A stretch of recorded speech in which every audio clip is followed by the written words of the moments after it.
कंवारी ननद। अंजलि की उम्र लगभग 30 साल हो चुकी थी। वो एक स्कूल में टीचर की जॉब करती थी। अंजलि के घर में उसकी माँ के अलावा उसका छोटा भाई और भाभी भी रहा करते थे। 30 साल की उम्र होने के बाद भी अंजलि की अब तक शादी नहीं हुई थी। इस बात को लेकर अंजलि की माँ रुक्मिणी देवी काफी परेशान रहा करती थी। माँ, मैं स्कूल जा रही हूँ, जरा मेरा टिफिन तो दे दीजिए। अब क्या पूरी जिंदगी मैं तुझे टिफिन बना कर देती रहूंगी? अरे कुछ सोचा भी अपने बारे में या बस ऐसे ही? क्या माँ, सुबह सुबह फिर वही बातें लेकर बैठ गई। माँ गलत क्या कह रही है अंजलि दीदी? इतनी उम्र हो चुकी है आपकी, माँ कब तक आपकी सेवा करती रहेंगी? भाभी, मैंने माँ को कब कहा कि मेरी सेवा करो?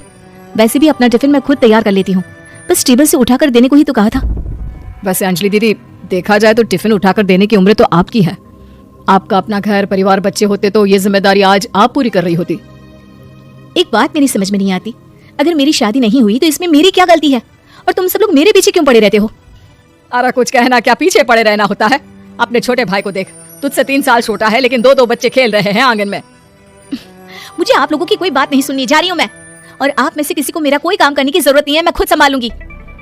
इतना कहकर अंजलि वहां से चली जाती है। शाम को जब अंजलि अपने स्कूल से लौटकर घर वापस आती है तो उसने देखा कि पड़ोस वाली निर्मला चाची वहां पर बैठी हुई थी। क्या बात है अंजलि बिटिया, नौकरी करके वापस आ गई? जी चाची जी, कैसी हैं आप? मैं तो ठीक हूँ बेटा, तुम बताओ शादी के बारे में कुछ सोचा या नहीं? अरे रहने दीजिए ना, इससे तो शादी की बात करना ही बेकार है। कुछ भी कहो तो गुस्सा करती है, बात बात पर आंखें दिखाती है। माँ, आप ऐसा क्यों कह रही है? मैंने कब आप पर गुस्सा किया?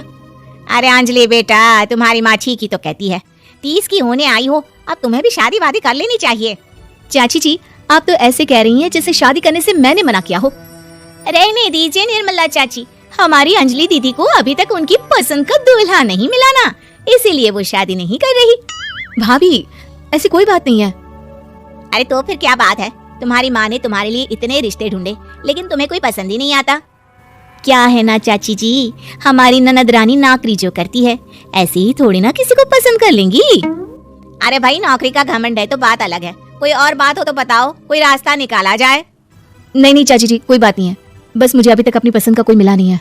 सुन लिया आपने, इस लड़की के तो पर निकल आए हैं और इतनी उम्र में अपनी पसंद का कोई मिलेगा भी नहीं इसे।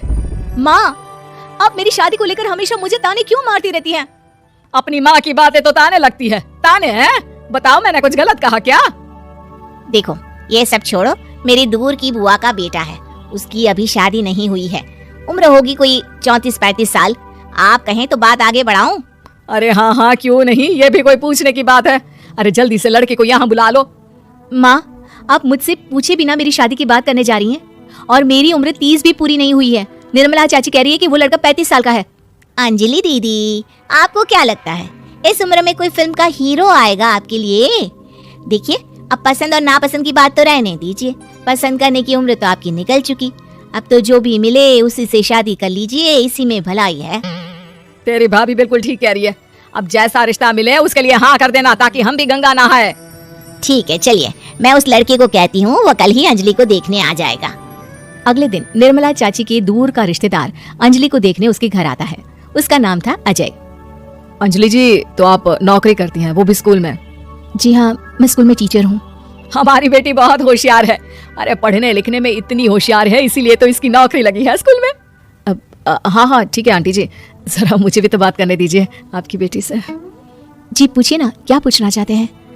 अंजलि मैडम, ये तो बताइए कि आपने अभी तक शादी क्यों नहीं की? बस ऐसे ही, कहीं कोई रिश्ता पसंद नहीं आया इसलिए।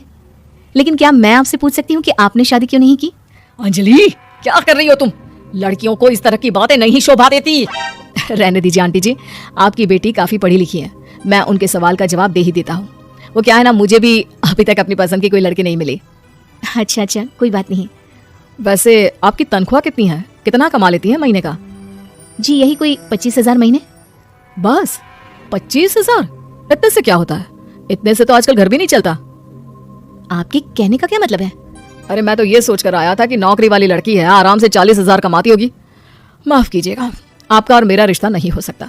जी कोई बात नहीं, मुझे भी आपके साथ शादी करने में कोई इंटरेस्ट नहीं है। अंजलि, किस तरह की बात कर रही हो? घर आए रिश्ते को ठुकरा रही हो तुम। दीदी, अब इस उम्र में आपको इतनी अकड़ नहीं दिखानी चाहिए। अच्छा खासा रिश्ता हाथ से निकल गया, कहीं ऐसा ना हो कि जिंदगी भर कुंवारी ही रह जाओ आप। कुछ दिन और ऐसे ही निकल जाते हैं और अंजलि की शादी कभी नहीं होती।